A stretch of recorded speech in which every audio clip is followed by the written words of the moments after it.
ఏపీలో సార్వత్రిక ఎన్నికల ముందు టీడీపీ అధినేత చంద్రబాబుపై జగన్ సర్కార్ కక్ష కట్టింది. అమరావతి అసైన్ భూముల కేసులో చంద్రబాబు పేరును సిఐడి అధికారులు A40గా చేర్చారు.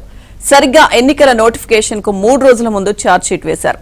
చంద్రబాబును నిందితుడిగా చేరుస్తూ అదనపు మెమో దాఖలు చేశారు. దాంతో చంద్రబాబును ఏపీ సర్కార్ మళ్లీ వేధిస్తోందని టీడీపీ నేతలు ఆరోపిస్తున్నారు. జగన్ కుట్రలపై న్యాయస్థానంలోనే తేల్చుకుంటామంటున్నారు.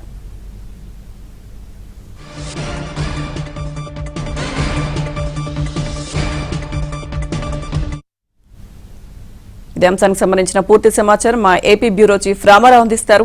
రామారావు. లక్ష్మీ దుర్గా ఎన్నికల నోటిఫికేషన్ 3 రోజుల ముందు జగన్ ప్రభుత్వం తెలుగుదేశం అధినేత చంద్రబాబుపై మరో కేసు బనాయించింది.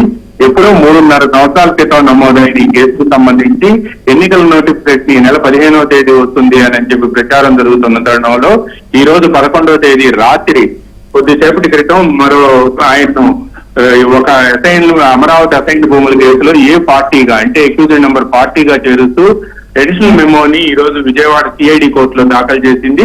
అదే విధంగా crime number 14 and crime number 15 ఈ రెండింటిలో కలిపి కూడా చంద్రబాబుపై మరో ఛార్జ్ షీట్ దాఖలు చేసింది.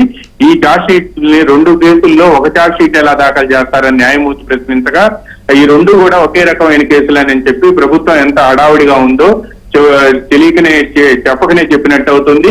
అయితే ఇదే సమయంలో చంద్రబాబును మరో అసైన్ ల్యాండ్ కేసులో ఏ పార్టీగా చేరుతూ సిఐడి అడిషనల్ మెమో దాఖలు చేసి దానిలో అనేక మంది అక్కడ అసైన్ భూములు కొన్నారని ఆరోపిస్తూ వారందరినీ కూడా అందుట్లో నిందితులుగా చేసింది. అయితే రాజకీయ కక్షతోనే రాష్ట్ర ప్రభుత్వం ఇటువంటి చర్యలకు పాల్పడుతుందని చెప్పి టీడీపీ నేతలు ఆరోపిస్తున్నారు. న్యాయస్థానాల్లోనే ఈ అంశాన్ని తేల్చుకుంటాము అని కూడా టీడీపీ నేతలు సవాల్ చేస్తున్నారు. అసైన్ భూముల కేసు దాదాపుగా 3.5 సంవత్సరాల క్రితం ప్రభుత్వం నమోదు చేసింది. ఇప్పటి వరకు కూడా ఈ కేసులో చంద్రబాబు నాయుడిని ఎక్కడ కూడా నిందితుడికి చేర్చలేదు. పైగా అసైన్ భూములకు సంబంధించిన కేసులో ఇప్పటి వరకు కూడా మాజీ మంత్రి నారాయణ కూడా నిందితుడిగా చేసింది. అయితే ఈ కేసులో ఒక అతను అప్రూవర్ గా మారారు.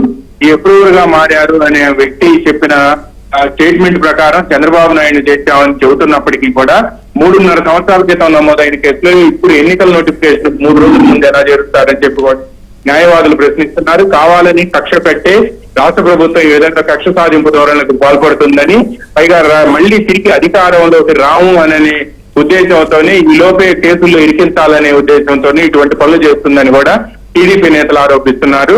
లక్ష్మీ దుర్గా. థాంక్యూ రామారావు.